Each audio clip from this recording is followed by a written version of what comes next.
En 2023, le Chili en quart de finale, la Guinée s'est imposée hier 1-0 et on le dit pour une première fois, la Guinée remporte donc un match à élimination directe, en tout cas depuis 1970, m'apprend-on, en Coupe d'Afrique donc des Nations. Désormais, la Guinée devra affronter le RD Congo ce vendredi même en quart de finale. Grosse performance pour le Chili de Guinée. Oui, grosse performance en effet, puisqu'elle est historique. Oui, hein, maintenant l'adversaire, là il faut quand même se poser quelques questions. C'est un adversaire certes qui a marché sur ses adversaires dans les phases de groupe de la compétition, mais sur le papier la Guinée a plus d'expérience que la Guinée équatoriale, puisqu'on rappelle que la Guinée équatoriale... C'est comme ça on a minimisé une certaine Guinée-Bissau ici. Hein. Non, la Gambie. La Gambie qui nous avait éliminé lors de la précédente CAN. C'était la Gambie. Il faut dire que pour la Guinée équatoriale, c'est seulement sa quatrième participation à une phase finale, hein, et sa deuxième en étant qualifiée sur le terrain, parce que les deux précédentes, 2012-2015, c'était en étant pays hôte de la compétition. En 2021, elle était au Cameroun pour la CAN, et puis cette fois-ci en Côte d'Ivoire. Donc la Guinée, c'est la 14e participation, vous l'avez rappelé tout à l'heure à juste titre. Depuis 1970, nous jouons à titre d'information, la Guinée a démarré la CAN à la même année que le Cameroun. Voilà, les deux pays ont découvert la CAN la même année. Maintenant, il faut voir le palmarès. C'est tout ce qu'on a joué comme quart de finale, c'est obtenu par Vinal, je crois. Les quarts de finale, non, les quarts de finale, vous savez, à chaque fois, non, la première fois que la Guinée a atteint les quarts de finale, c'était en 2004 quand même. Voilà, 2004, on a atteint les quarts de finale, et ça, on avait terminé, premier de notre poule. 2006, premier de notre poule. 2008, deuxième de la poule derrière le Ghana qui était le pays hôte, avec qui on partageait la même poule. 2015 aussi, la Guinée se qualifie en quart de finale grâce à la tombola devant le Mali. Voilà, et derrière la Côte d'Ivoire. En 2019, la CAN avait changé de format, c'était une CAN à 24. Il fallait désormais se qualifier d'abord en 8e avant de rallier les quarts de finale. Donc, c'est la première fois que la Guinée passe en quart de finale dans ce format à 24, puisque la dernière fois que la Guinée a joué la CAN, les quarts de finale, c'était en 2015 de la Coupe d'Afrique des Nations, et cette année-là, on ne voudrait vraiment pas que l'histoire se répète, parce que la Guinée avait été étriée par le Ghana, en quart de finale 3-0. Mais cette fois-ci, la Guinée a réussi vraiment à faire le job, comme on le dit, contre une équipe qui n'était pas forcément une équipe favorite. Et la Guinée a réussi aussi à trouver la faille dans les tout derniers instants. Odilon le disait tout à l'heure qu'il n'aurait jamais accepté que la Guinée parte jusqu'en prolongation. Heureusement pour lui que sa prière a été entendue par Mohamed Bayo, surtout, qui a décroisé cette tête à la 98e minute sur un service aussi magnifique de Ibrahim Diakité, parce que c'est ce qui manquait aussi à la Guinée, un latéral qui était bon dans les centres, parce qu'on a un latéral qui replie bien, qui est très rapide, qui est virevoltant, qui est ici à Gassila, qui est là depuis pratiquement depuis 2011. Il joue sa 4e CAN. C'est quelqu'un qui a l'expérience de cette compétition, mais qui a surtout ce problème dans les centres. On l'a vu hier aussi, il a tenté, mais à chaque fois ses centres étaient en ras de terre. Il ne réussit pas à millimétrer ses centres, et c'est très compliqué après pour ses coéquipiers de reprendre. Et hier, le jeune Ibrahim Diakité, première CAN, il a séduit tout le monde. D'ailleurs, il a été récompensé parce que c'est Bayo qui a marqué, mais c'est lui qui a été élu homme du match, Ibrahim Diakité. À cette CAN, il y a vraiment deux jeunes gens qui m'ont vraiment ébloui. C'est vrai que je ne regarde pas assez, mais c'est justement ce jeune Diakité, aussi l'autre Agibou. Agibou Kamara, qui aussi fait lui qui dispute sa deuxième CAN. Agibou, pour ceux-là qui ne regardent pas trop le football guinéen, je rappelle que Agibou, c'est le joueur guinéen qui a joué le plus de CAN dans l'histoire, toutes catégories confondues. Il était avec la génération 2017 des moins de 17 ans. Il a joué avec la génération des moins de 20 ans en 2019. Il a joué et la CAN et la Coupe du Monde chez les U17 en 2017. Il a joué et la CAN et la Coupe du Monde chez les U20 en 2019. Il a joué également les éliminatoires de la CAN Espoir avec les U23. Il a ensuite joué la CAN des moins de 23 ans qui s'est récemment disputée en Égypte, où la Guinée a joué les demi-finales.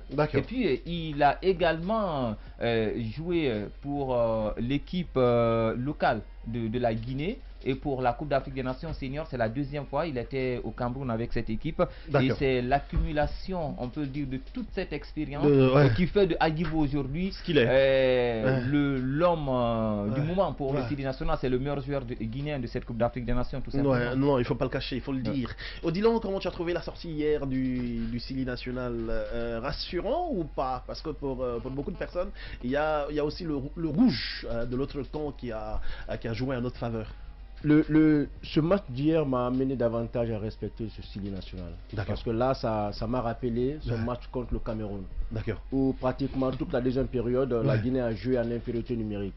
Et comme pour dire, en tout cas pour ceux qui ont un peu joué au football,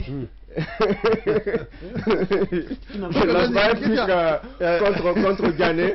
Pour ceux qui ont Ghané n'a jamais joué au foot. Non, j'ai joué. À l'informel. Non, j'ai joué.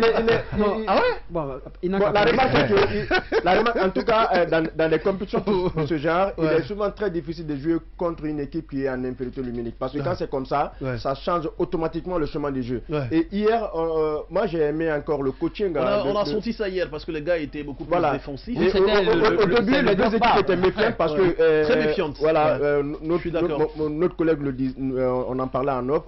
La Guinée équatoriale, en tout cas, c'est l'équipe la plus prolifique de la compétition jusqu'ici. De la phase de groupe. Jusqu'ici, il avait marqué 9 buts.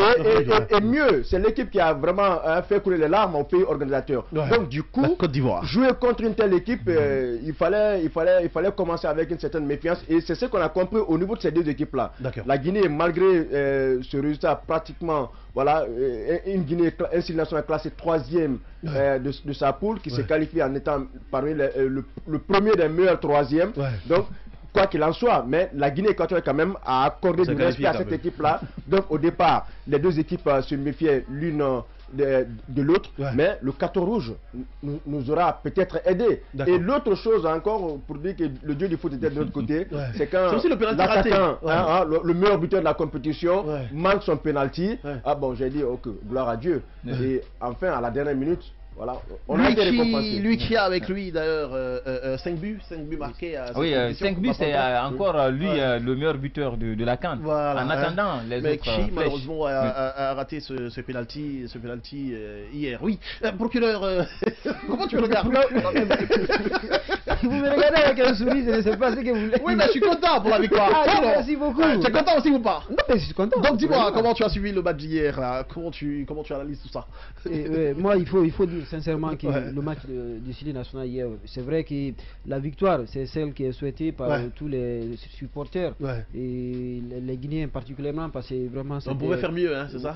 Non, ça, je viens là-dessus. Il faut d'abord saluer leur victoire. Notre victoire, il faut saluer d'abord. C'est souvent, je suis très impatient. Voilà. Non, parce que franchement, on nous voulait vraiment ça maintenant, parce que l'historique a été rappelé ici. Même hier, quand on écoute sur certains grands consultants, certains n'hésitent même pas à dire que c'est la première fois qu'on s'est qualifié en quart de finale avec. Et même il y a un joueur guinéen qui l'a dit. Il a dit, Mohamed Bayo, l'ami Bayo. Même Kaba Diawara, lui-même, il le disait. Dans le format actuel. Voilà, justement, c'est là. Et Al Gassimou, il a été très pertinent sur la question en donnant donc à rappeler les historiques là-dessus ici.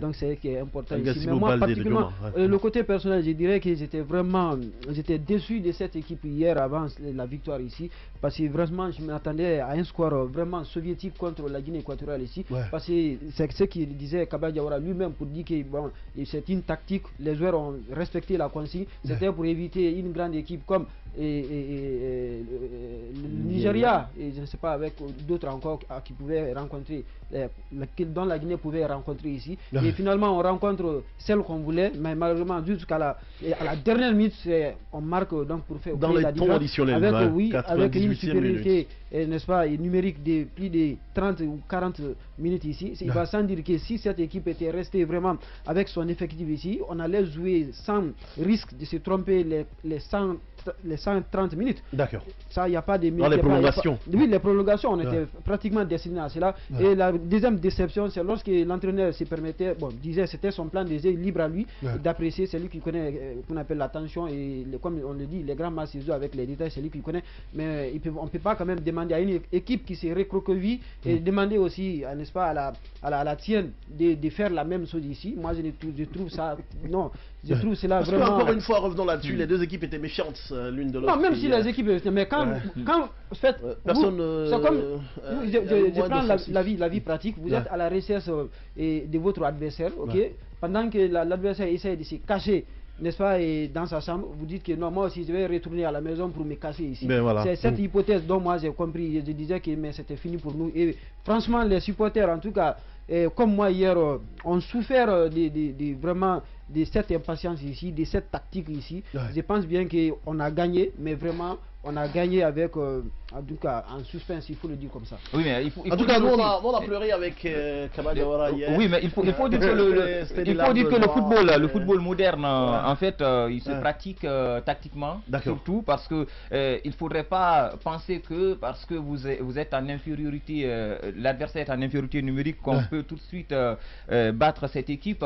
L'histoire la plus probante, c'est en 1990, quand le Cameroun, en infériorité numérique, a réussi à battre l'Argentine, qui était pourtant championne du monde en titre. Le Cameroun avait 9 joueurs contre 11 et le Cameroun a réussi à gagner ce match-là. La Guinée contre le Cameroun, cette année, la Guinée était en infériorité numérique, mais la Guinée a réussi à tenir tête face à la meilleure équipe d'Afrique jusqu'à la fin du match. Et hier, c'était une équipe compacte. On a vu, depuis que Bikoro a eu le carton rouge, dès l'obtention dès son exclusion, l'équipe s'est repliée et c'était très compliqué. Ils ont laissé Kemilio Soué devant. Et pour des équipes de ce type, c'est très compliqué d'aller à l'abordage, parce qu'après, il y a toujours un joueur qui peut casser les lignes, qui peut jouer en transition rapide et qui peut vous mettre en mal sur les contres. Et surtout quand vous avez un attaquant qui marque sur toutes les positions, qui est très rapide, qui a de l'expérience, qui sait à quel moment prendre à défaut la défense, il faut se méfier. Et donc je pense que la Guinée a joué le jeu face à une équipe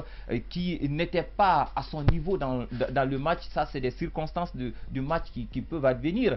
Avant-hier, il y a l'Angola qui a gagné après avoir été réduit à 10 d'abord, avant de voir l'équipe de la Namibie aussi être réduite à 10. Donc ce sont des faits de jeu qui arrivent, et pour la Guinée, je pense qu'on a profité, et la compétition, elle va être encore plus difficile, parce que la Guinée a joué avec 3 absences probantes, et pour des joueurs qui sont vraiment titulaires dans l'équipe. Abdoulaye Touré, qui est le milieu récupérateur titulaire de cette compétition, Iles Moriba Kourma, qui est titulaire sur tous les matchs depuis le début, et Fassine Conté, qui est la flèche sur le côté gauche. Les 3 là ont manqué ce match là. Espérons que ces 3 reviennent contre la RD Congo. Je pense qu'on montrera aussi un visage un peu plus reluisant que contre cette équipe de la Guinée équatoriale. Ça va être dur pour les prochaines sorties, mais pendant ce temps, Kaba Diawara, lui, se montre très rassurant, parce que j'ai ce verbatim devant moi en face en même temps. Il fait sa sortie donc sur Mosaïque. Il y a eu beaucoup de critiques, mais moi,